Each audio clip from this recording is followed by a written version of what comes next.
Kay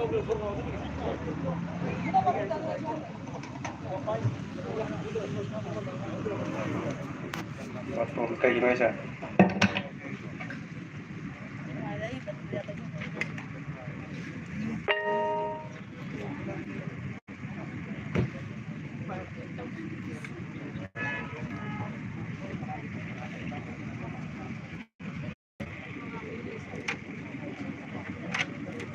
Hello. Music batching tawbikraba matungda akhoi thoram asibu hawdong abagi tabakta akhoi mayai tangbalda langsinbeba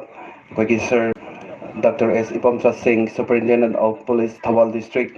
na lengthopirtana akhoi maira si sukat pinaba nixingjari loina na dai selection piriba akhoi sir President amasung guest of honor ki pambam lengsin piriba akhoi sir amjum madam singsu lengthopirtana akhoi maira sukat pagi program asida yaupinaba nixingjari.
Thank you very much, sir and ma'am. Koi hojik candle lighting ceremony si loisin ki bukan loina na koina matam koina dagi koi ki khang na ngai laba Thoubal ki koi ki district ta Thoubal ki branch Medilane ambulance hang bagi tanja tu hojik lakle hojik launching ceremony ke loina na koi ki Beijing set koi Beijing presentation da koi lengan pi yan gada basu laibana koi marak than amuktang lengan pi yan bagi program se amuktang complete oijage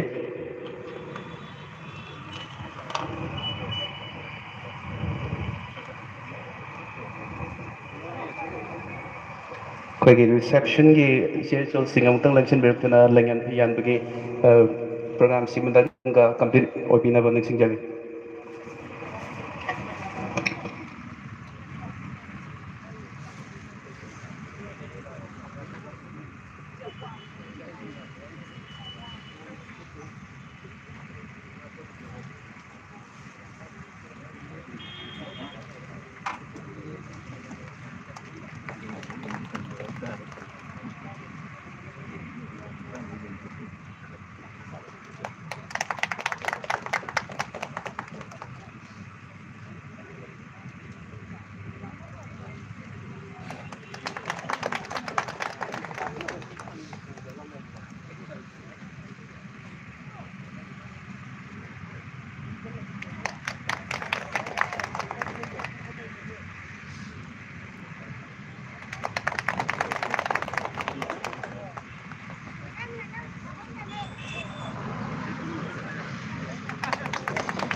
Thank you very much. Koigi reception, Medilane reception team. Program asi maka satrapo aina koiga mainly korang nangayak tuna leiba koigi Medilane ambulance Thoubal branch ki launching ceremony koi hajimak hauna bi tamakta koi sem sadu leijarabani. Maram asina koigi dice selection beiba koigi ꯑꯃꯨꯛ ꯍꯟꯅ ꯃꯤꯡ ꯄꯟꯖꯔꯕꯗ ꯑꯩꯈꯣꯏꯒꯤ sir president doctor ꯑꯦ ꯕꯤꯕꯦꯀꯥꯅꯟꯗ ꯁꯤꯡ, chief gas doctor ꯑꯦꯁ ꯏꯕꯣꯝꯆꯥ ꯁꯤꯡ, guest of honour doctor C S ꯃꯦꯝꯆꯥ Devi, ꯂꯣꯏꯅ ꯅꯥꯄꯝ ꯕꯕꯂꯤꯟ ꯁꯤꯡ sir, ꯑꯗꯨꯒ ꯂꯣꯏꯅꯅ ꯑꯩꯈꯣꯏꯒꯤ ꯁꯔ ꯏꯕꯣꯝꯆꯥ ꯅꯤꯡꯊꯧꯖꯝ, ꯁꯔ ꯁꯥꯄꯝ ꯖꯣꯇꯤꯟꯗ꯭ꯔ ꯁꯤꯡ ꯑꯃꯁꯨꯡ ꯁꯔ ꯑꯦꯟ ꯔꯃꯅꯤ ꯁꯤꯡ ꯂꯦꯡꯊꯣꯛꯄꯤꯔꯛꯇꯨꯅ ꯃꯦꯗꯤꯂꯦꯟꯒꯤ ꯑꯩꯈꯣꯏ ꯑꯦꯝꯕꯨꯂꯦꯟꯁ ꯂꯣꯟꯆꯤꯡ ꯁꯦꯔꯃꯅꯤꯒꯤ ꯔꯤꯕꯟ ꯀꯞꯄꯒꯤ ꯁꯦꯔꯃꯅꯤꯁꯤ ꯑꯃꯨꯛꯇꯪ ꯁꯔꯨꯛ ꯌꯥꯕꯤꯌꯨ ꯍꯥꯏꯅ ꯅꯤꯡꯁꯤꯡꯖꯔꯤ꯫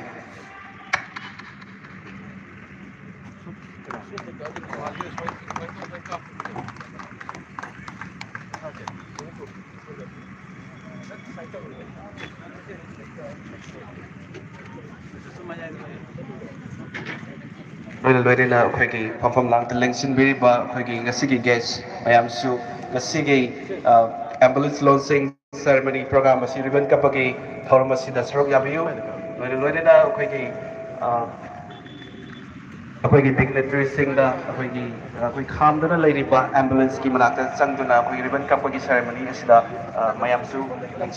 ꯂꯦꯡꯁꯤꯟꯕꯤꯗꯨꯅ ꯁꯔꯨꯛ ꯌꯥꯕꯤꯌꯨ ꯍꯥꯏꯕꯁꯤ ꯅꯤꯡꯁꯤꯡꯖꯔꯤ꯫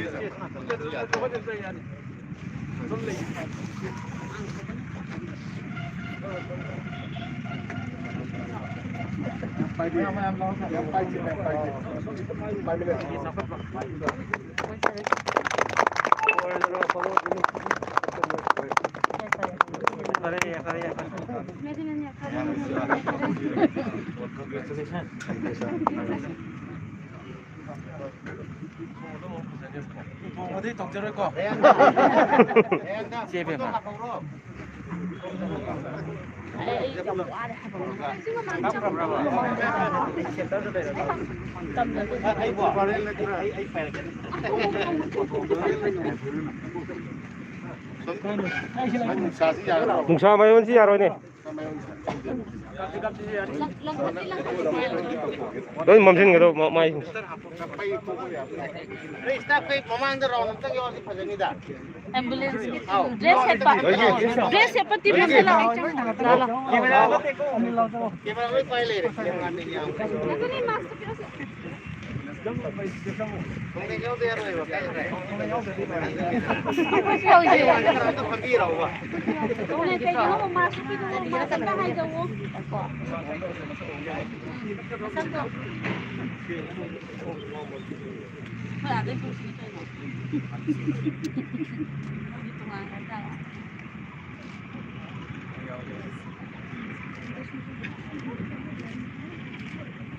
Camera cho cái gì nó rồi cái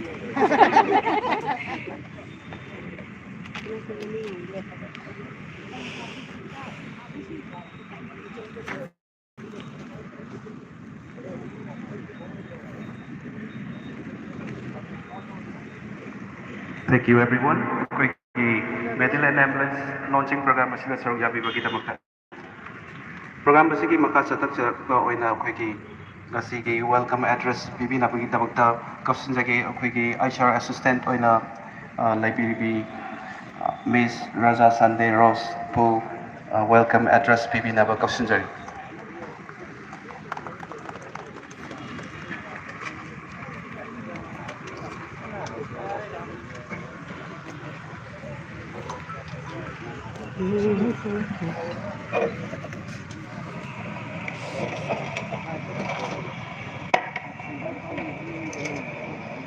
Good afternoon, ladies and gentlemen. Ngasi sumba February tang tara yumsakaisa ing sok lising ani gakun mathoi asida launching ceremony Medilane ambulance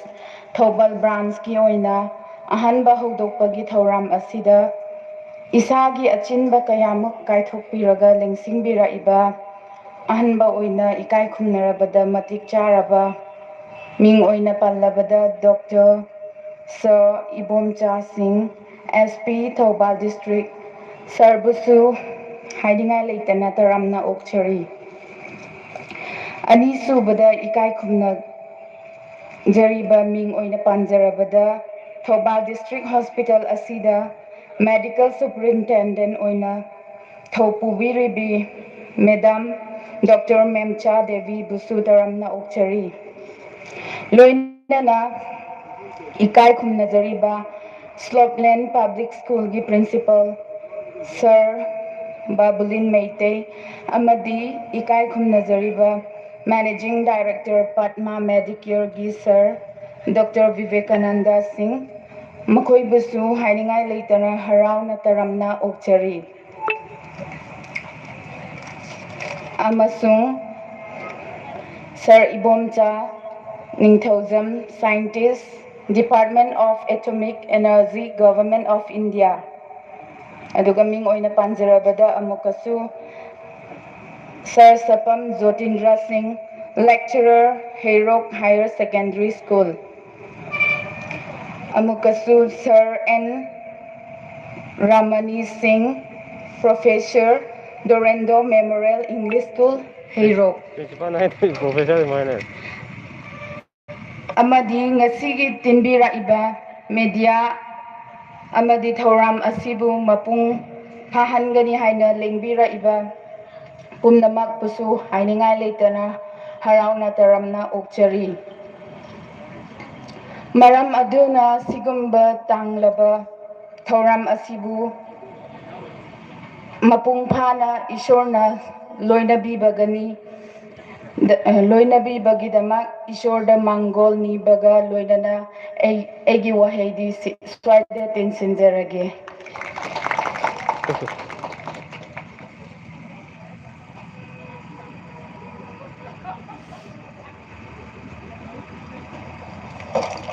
Thank you very much. Medilane ki HR na lebirbi akhoi Madam HR Assistant Raja Satne Rose Fajargaba speech ama bibirum damakta aduga mathang si akhoi keynote address bibina bagi damakta amuk an kaution jagi akhoi Assistant General Manager oina lebirbi Medilane gi Madam Kajal Thokchom Madam Kausanjari.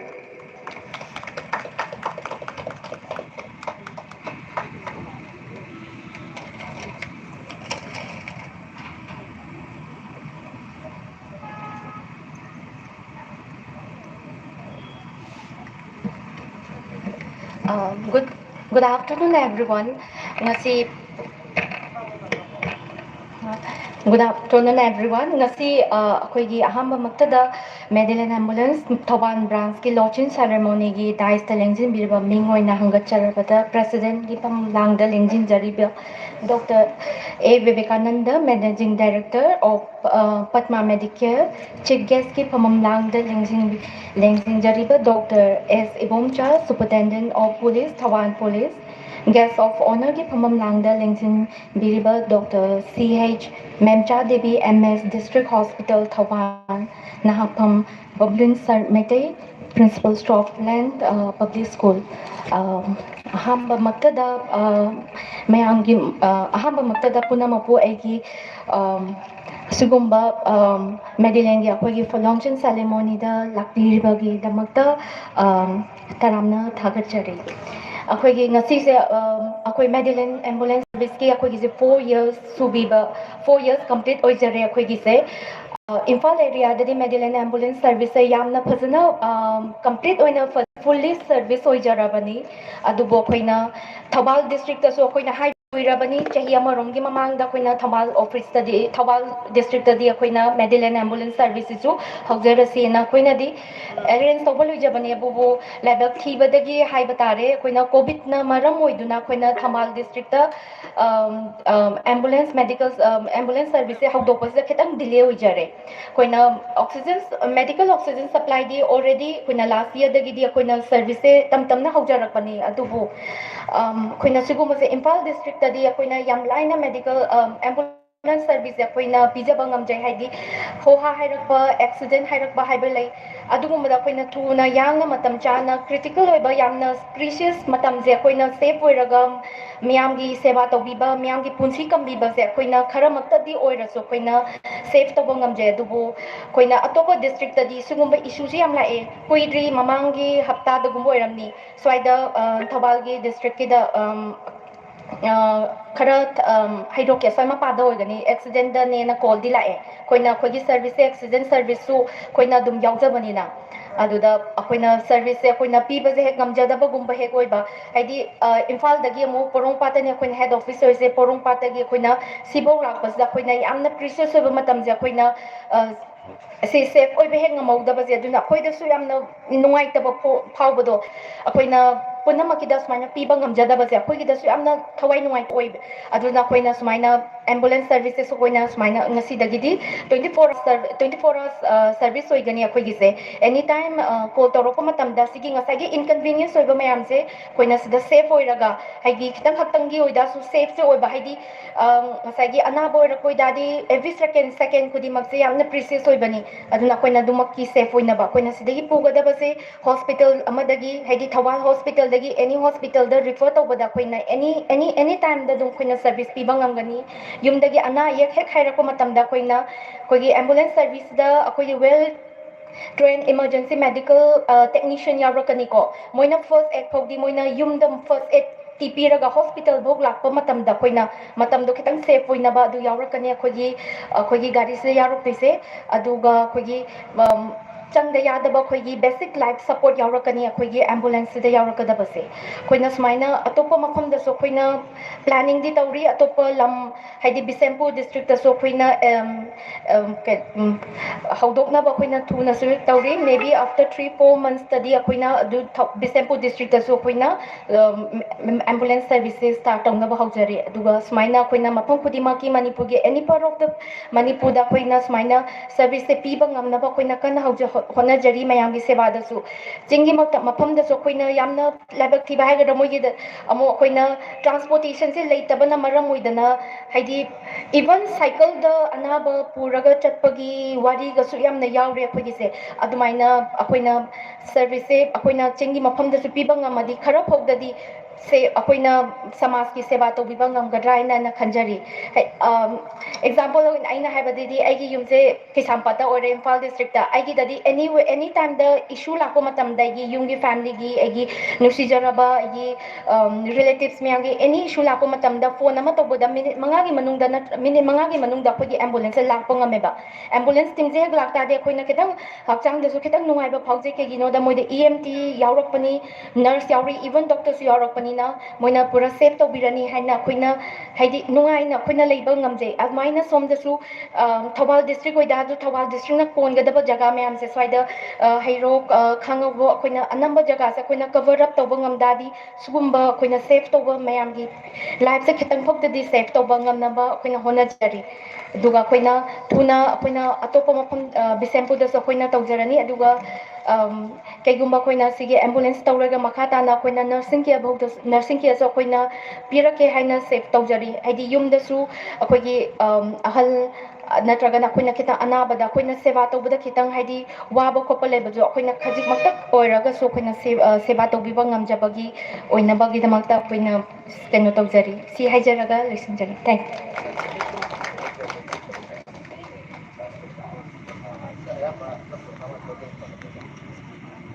Thank you very much, Madam Kajal, for the wonderful speech. तसेंगनमगदी अखोगी मेडिलेन ambulance की services सी अखोइना थाबाल की ओइना district सिगी ओइना बोइना हदोक सके तौजब मतम से कोई कोविड ना हान किबदगी अदुगी सस्पेंड तौर लेबनी इवन हॉस्पिटल सु कोविड की पेशेंट आत लेगिब अदु मरक्तदा तसेंगना हागदी अखोइ एज ए स्टाफ से सपोज सोमदगी पेशेंट यामना अर्जेंट ओइबा मागी हेल्थ कंडीशन दो याम सीवियर ओइबा सोमदगी अखोइगी मेन ऑफिस दी पोरमपातनी अदु असोमदगी लाकदी नंगोइदब केस मैम यावे अदु अखोइना करम कांदा कोविड की से लोरकनी अखोइ सिगी प्रोग्राम से करम कांदा स्टार्ट तौगनी हाइदु अखोइ प्लान तौर थमजरकनी अदु ngasidi सक्सेसफुली कोविड की सु प्रा लोइद्रगसु ममई ओइरे हाइबा तारे होजिक से कोइना दुम अदुगी प्लान दगी अखोइना अतोपा डिस्ट्रिक्ट मैम सिसु फ्रेंचाइजी ओइरगसु अखोइना एवरी डिस्ट्रिक्ट ऑफ Manipur अखोइ स्टार्ट तौनबा सेम सानना लेजरबनी अदु मखा तारकपदा अखोइगी प्रेसिडेंट की अयाब लौजरगा अखोइगी मखा तारकपदा स्पीच पिबिनाबगी अखोइगी मेडिलेन हेल्थ केयर की मैनेजिंग डायरेक्टर ओइनसु लेबिरबा अखोइगी सर मिंगोइना हगचरपदा डॉक्टर पिबर मैतेबु वाही मंगा तरतन निंचिंगबिनाबा कपसिनजरी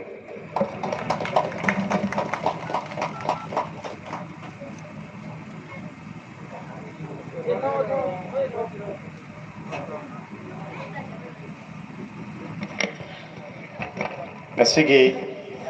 Medilane gi Thoubal district ki branch office hoina ambulance launch tawbagi thoramasigi mayai dangmada lengsin biriba chief guest ki phong lang lengsin biriba mingoina panjarabada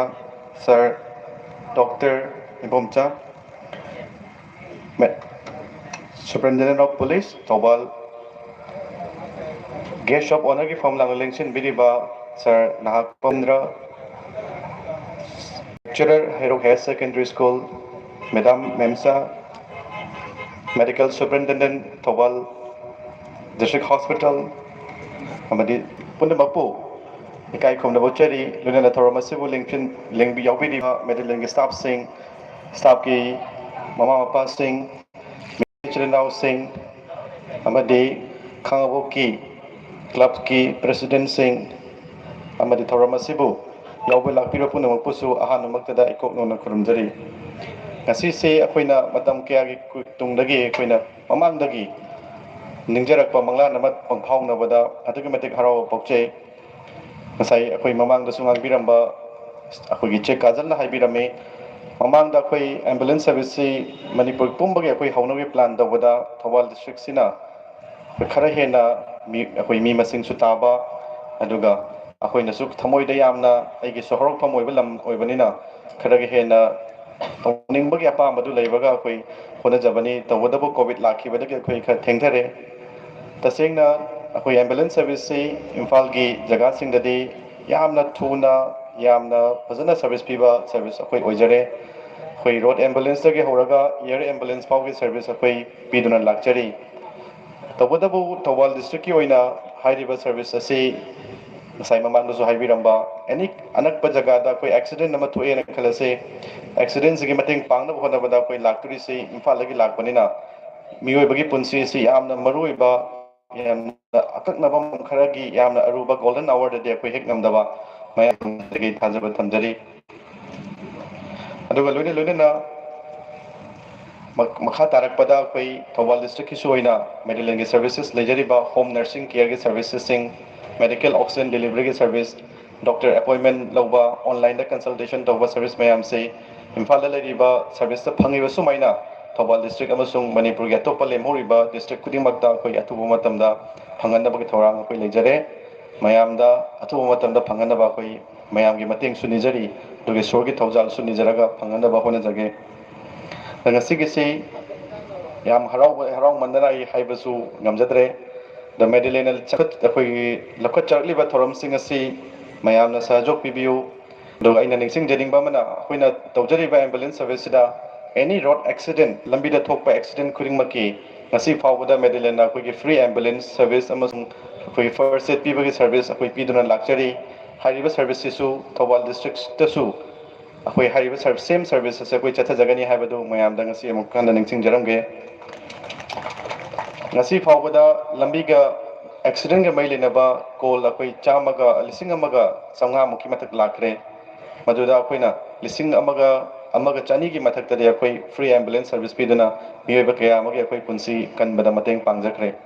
ada hairiba service asi tasengna mayamgi mateng yaudana di ngamoidaba service ne kanagumba mi ma accident tholama matamda lambida ambulance phone kaubirak paibasi public na kaubirak kadawnina mayamna ambulance ki number sing asi khoi save tawraga phone da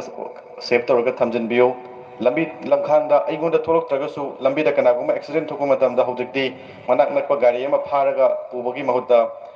ambulance servicing su leirabanina ambulance servicing su gi sinabiyo aduga miyobagi punsi kanbada asongi thodang su lawbiyo haiba wai se thamjaraga punamapu ngasigi thoromasigi khoi matang sila loisinjage thagachari thank you.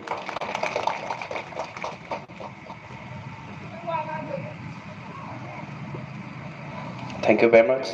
Sir Pibaral Maitai, Managing Director, Medilane Healthcare. Wai mga taratang thambirambagi dabangta.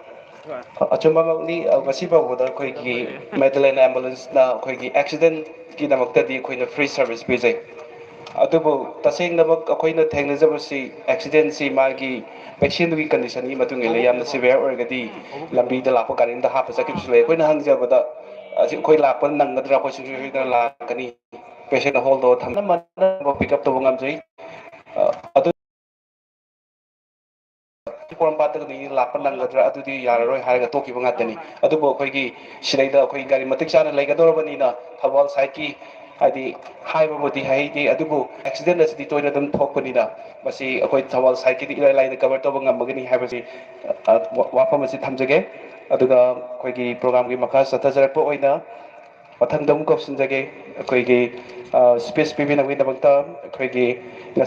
ꯉꯁꯤꯒꯤ ꯃꯌꯦꯛ ꯇꯥꯡꯕꯜꯗ ꯂꯦꯡꯁꯤꯟꯕꯤꯔꯤꯕ sir ꯃꯤꯡ ꯑꯣꯏꯅ ꯍꯪꯒꯠꯆꯔꯛꯄꯗ doctor S Ibomcha Singh superintendent of police Thoubal district ꯁꯔꯕꯨ ꯋꯥꯍꯩ ꯃꯉꯥ ꯇꯔꯛꯇ ꯅꯤꯡꯁꯤꯡꯕꯤꯅꯕ ꯀꯥꯎꯊꯣꯛꯆꯔꯤ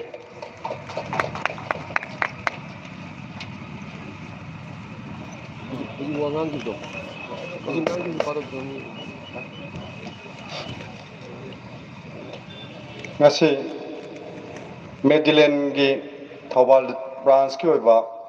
koi ambulance service launch tawagi function asida president gi pham lang election biba egi maru kai khum nazaraba Dr. Vivekananda aduga koi gi guest owner gi pham lang election bibi koi che ningona panjarabada Dr. Shesh Memcha Devi MS District Hospital Thoubal aduga koi principal Thoubal Public School gi koi oza na kumba bulin maitai aduga koi oza Jotinder aduga koi the country asigi leba asigi power scientist obiba koi tamoi bomsa aduga oza Ramani aduga koi Medilane gi koi gi managing director Vivarel the Medilane staff sing Lembek le batai sing aduga mediagi ngi sinau sing puna koi kai kunu chari hojik haibi gi boduda koi yamna chumba koi ayambana koi lamben gi koi accident se Manipur da di koi Thoubal gi side NS 102 masida ayamba thoyena haijaningi aduna masi yam toina khoida nungdangda ahingda koi phone lakpa summa tawe aduga khoida upai gi leitaba khoida ambulance service su leite aduga khoi su gari su matik chana lejade aduga masmain tawdagi khoi kanmangamgadaba mi kaya ama khoi kanmangamdana khoi leigidaba ngaktani aduna hojikti khoi Thoubal branch ki oina khoi Medilane ambulance service leibirabnina khoina phone amma tawda khoi sungyo soidana lakpiraga khoi yamna awaba taraba matang chadragadi khoi adum sigadoraba kangbusinga du kanmangamagani haina ai masi ai thamjari aduga amuksu khoi gi MDP Vivarel na habibada masi accident gi onadi khoi free service oigani haibasida ai masuki matik yam nuaijai Vivarel amasung mahaki team isona sanbi boisunu aduga masi pang sauna sandokpa ngamboisnu mai paku oibiu haidana khoi hajari aduga maraksida akhoi any ambulance service ta khoi gi aigi district sida natragasu magi lambenda any security ki problem leibo khudimak khoi na mateng pangjagani haibuga loinana ambulance service khoi Thoubal district oiba Medilane gi si yam thuna chaukat poisnu atei tei tu sandora poisnu haiga ai thamjage thank you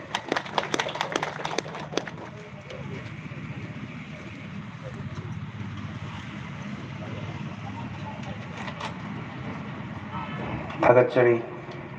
ꯑꯩꯈꯣꯏꯒꯤ sir doctor S Ibomcha Singh superintendent of police Thoubal district ꯁꯔꯅ ꯇꯥꯛꯄꯤꯕ ꯄꯨꯝꯅꯃꯛ ꯃꯦꯗꯤꯂꯦꯟꯗꯁꯨ ꯑꯩꯈꯣꯏꯅ ꯌꯥꯝꯅ ꯅꯨꯡꯉꯥꯏꯖꯩ ꯍꯔꯥꯎꯖꯩ ꯍꯥꯏꯕꯗꯤ ꯑꯩꯈꯣꯏꯅ ꯑꯦꯝꯕꯨꯂꯦꯟꯁꯀꯤ ꯁꯔꯚꯤꯁ ꯇꯧꯕ ꯃꯇꯝꯗ ꯁꯔꯅ ꯑꯩꯈꯣꯏꯕꯨ ꯁꯄꯣꯔꯠ ꯇꯧꯕꯤꯗꯨꯅ ꯑꯩꯈꯣꯏꯒ ꯆꯠꯃꯤꯟꯅꯒꯅꯤ ꯍꯥꯏꯅ ꯇꯥꯛꯄꯤꯕ ꯋꯥꯐꯝ ꯑꯁꯤ ꯑꯩꯈꯣꯏꯅꯁꯨ ꯇꯔꯥꯝꯅ ꯑꯣꯛꯆꯔꯤ ꯃꯊꯪ ꯑꯁꯤꯗꯤ ꯑꯩꯈꯣꯏꯒꯤ ꯄ꯭ꯔꯁꯤꯗꯦꯟꯒꯤ ꯑꯌꯥꯕ ꯂꯧꯖꯔꯒ ꯑꯩꯈꯣꯏꯒꯤ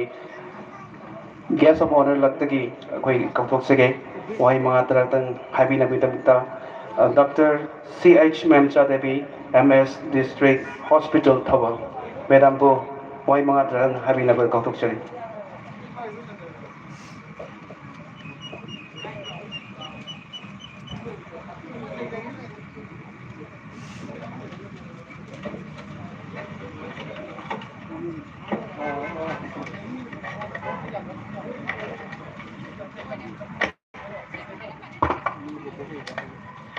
Good afternoon, everyone. Ngasi akhoi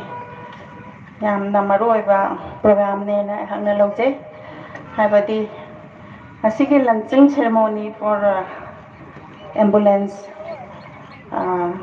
Medilane na sinbiriba si program si yamna maruoi na hangna loje ngasi program si kidamakta koi lengsin biriba akhoi invitees nataba mayai tangbal dala laibiriba akhoi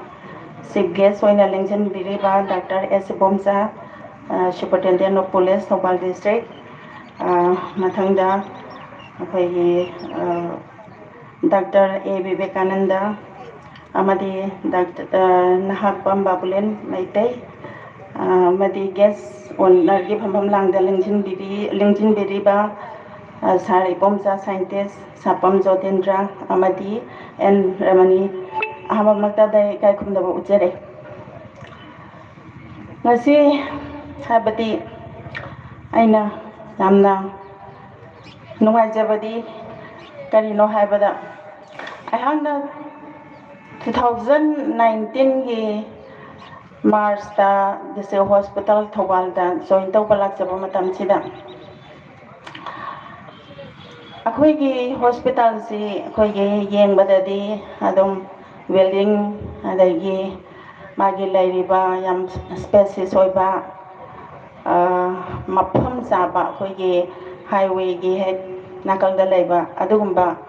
min hegeng badadi yam kano toba hospital la moina dum ui ehak so dum adumaina phawi adubo akhoina work toba hujarak pasida awat pagi awat pana pet thanba haibadi human resource matik chana magi leigadaba staff mayam masing watpa adagi equipment watpa adagi thabak tawbada khoigi kitang nungaitaba siguma mayam si fail tawjagi adubo akhoi humanity service tadi khoigi ambulance service yam darkar lai haidana masina first priority ne akhoina emergency casualty da anybody khoi emergency casualty tariba doctor singshina manage tawba ngamaktaba haidi hana atopa hospital da haidi hair center facility phangba mafamda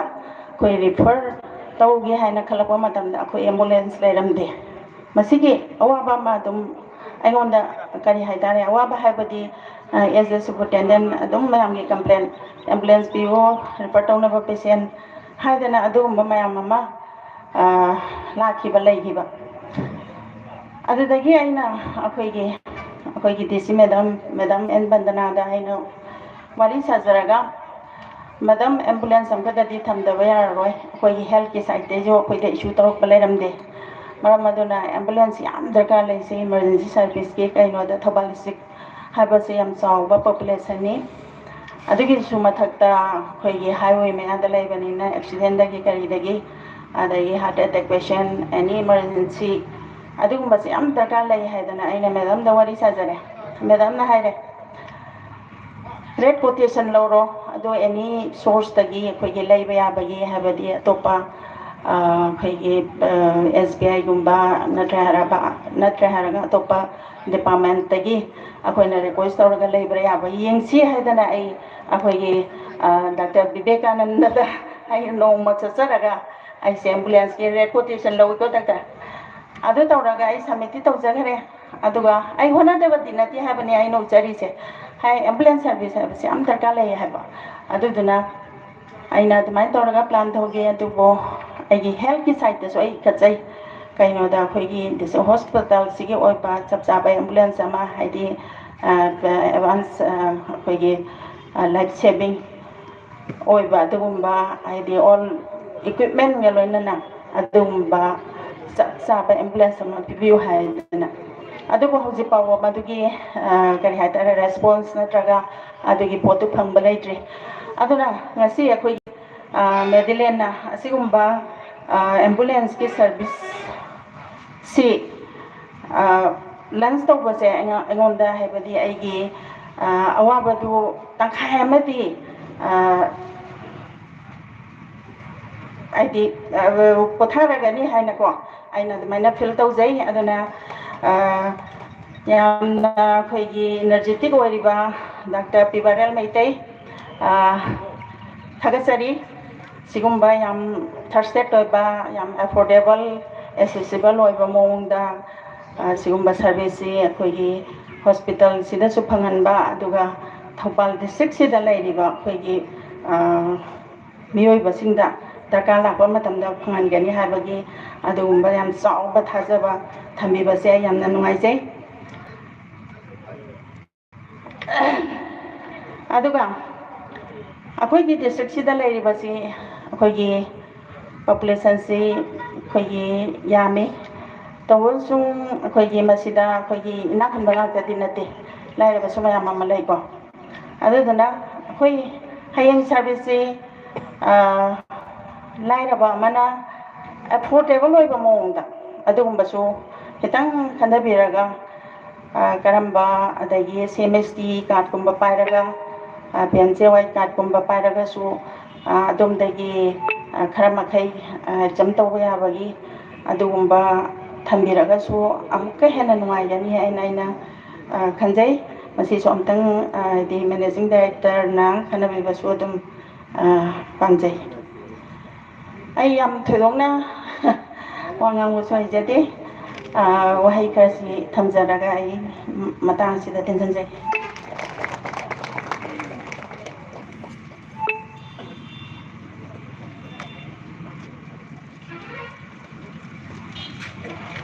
Thanachari, Madam CH Mamcha Devi, MS District Hospital, Thoubal. Mamal Yamlaba Wahai Kara Tambir Magidamakta Thanachari. Aduga Medilane ki Maiki Taki Sunsoi Soidana, Madam Oigi District Thoubal District Hospital ki ambulance ki awat pa aho ba si Sunsoi Soidana Kuna Su mention Magam Jagani, Habasimasu, Akoina promise Tawzari. Aduga Loina na Akoina Medilane na Akoina healthcare sector the Samura Badina, Akoina तौरीबसे business खत नत्तबा पैसा तानबा खत नत्तबा हाइबदी as A staff अखोइना थेंगनजबदा अनाबा सि तंबंगा बदते हाइदी पैसादी arrange तौदबा अदुगा ambulance दी चलुरगा गसागी अखोइनासु emergency ओइबिना explain तौबा नहौदबा पैसादी यावरमदबा गसिगुमा मयामसु अखोइना करी हाइगनी अखोइगी मखोइदा यावरिबा खर तु खक्तक लौरकांदा अखोइना सर्विस तौ मयाम यावि अदुना इसम समना इन शॉर्ट अखोइना हाइजनिंगसी अखोइना लेजरिबसी पैसा तानबगी खत नत्ते अदुबो Thoubal district su akoina thamjariba hospital sida akoina thamjariba ambulance sida su sujoi soidana akoigi societies da khara haibadi magi living standard khara sotharba praja sing khara masu akoina sujoi soidana akoina mateng pangba haibadi low cost da akoina makoibu transport tawba adu madi ngamgani haibasi madi akoina thajabase thamjari aduga makha chatrapa oina akoigi president ge yap laujaraga Hadaksu guest of honor ki Maraktagi Kautoksage Koi Mingoida Angacharabata respected Sir Nahakpam Babulin Maite Principal Slopeland Public School Sarbasu Wai Mangatara Dang Tabinaba Kautoksage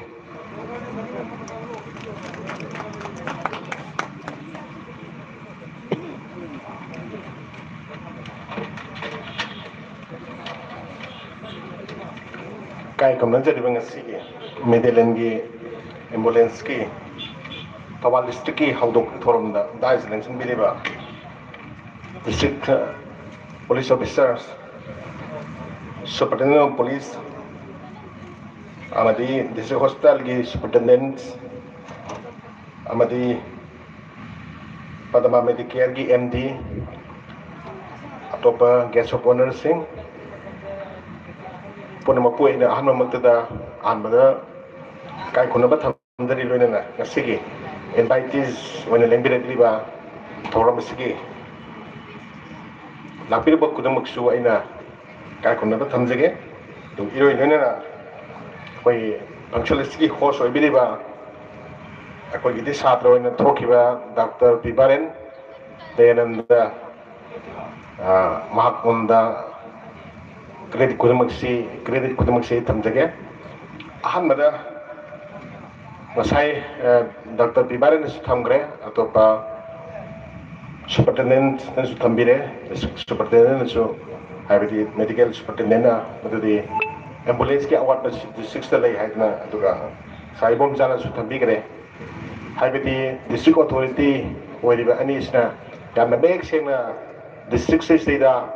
scarcity of this medical ambulance सी मेक सेना लेरे अमसुम सरकार की authority दा make सेना खनख्रे हाइना पाउजी तंबिरे अदु जिकती line पिरपदौना मेडिलेन की टीम मना डिस्ट्रिक्ट सिदा ngasi अदुम खुदोंग जाव मैम तू बिबिररे हाइतारे मिनिस्टर नत्रगा डिस्ट्रिक्ट अथॉरिटी ने पिरक्तर बौता इमरजेंसी की दमकददी एम्बुलेंस मेडिलेन सिलिबिस नाइदी मतिक जारे ने खलवी मरमदी फोंग फोंग हैनरबदा सरकार की एम्बुलेंस सिंगस्ती ड्राइवर सी सांगने लागते थाव लेते गाड़ी लेते हैना यामना neglect तौबियो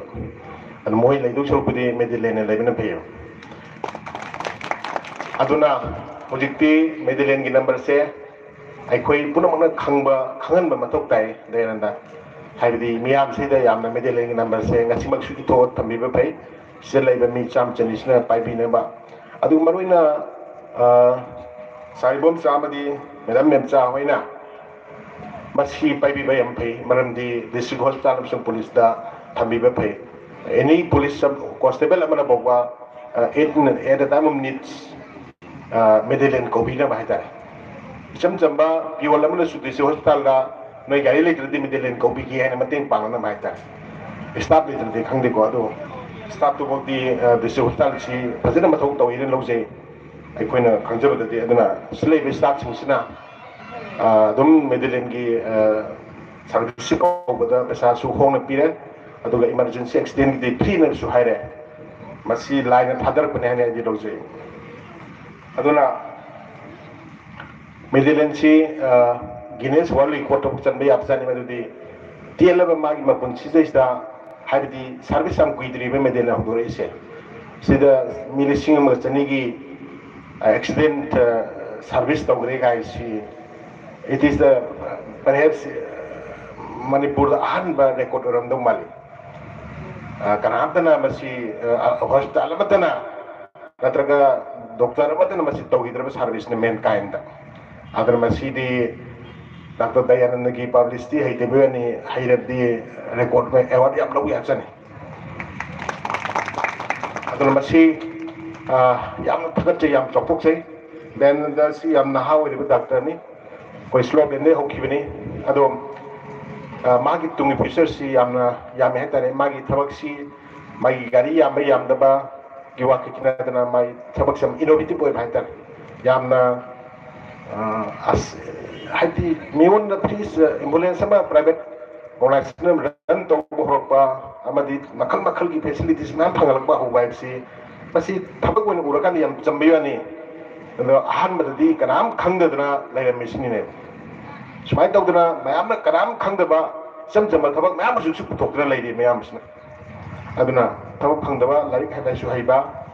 adu yam creativity jam leiba naharon jingsna masuma kya se putorpa yam dakale hojik cha kudam gi amaga atopa mana ina fil tok jabada imphal gi singjamai dena kaksing bajar bo haidar pesda sa coffee tal au na sagi na hotel am dalai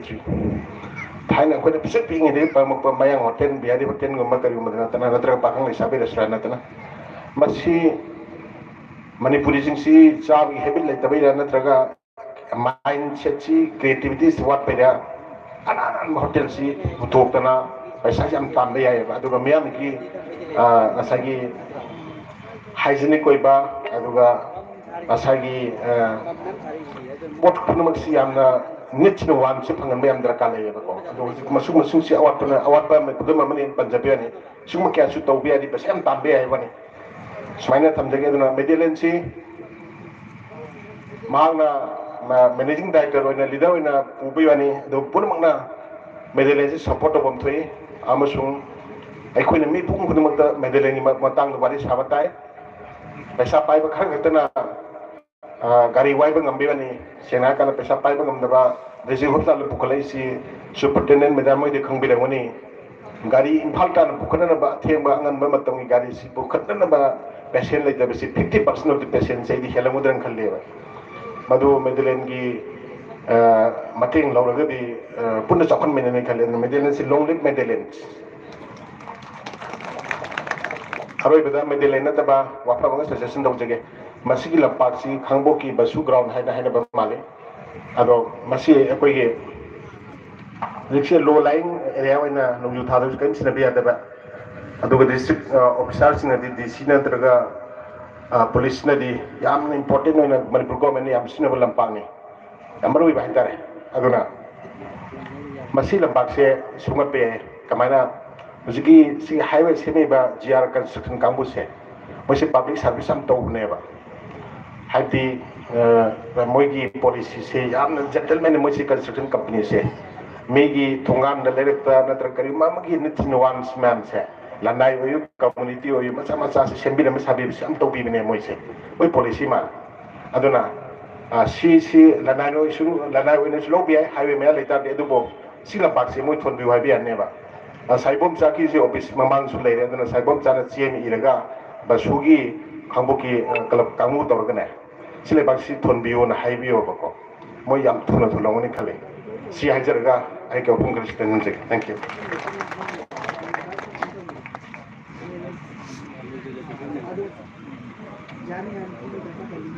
Thank you very much, Sir Nahapam Babulit Mayday, Principal, Slotland Public School, for the wonderful speech. Tasing naman ni Sir. Medilane si 2017 gi lawyer pada haudok chabani adubu ngasi bawda adi recognition mayama phangi habatai koi masak yamna khambi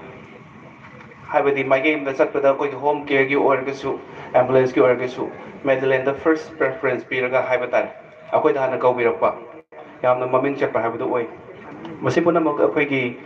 MD Sir Pibaral Maitegi honajamani haibada haiman ba thokloi haina khanjai program asigi makha jathajar pata khoi president ki ayap longserga kausunjage akhoi gi Sir Ojit Liwa Club Wongjing Sir basu wahi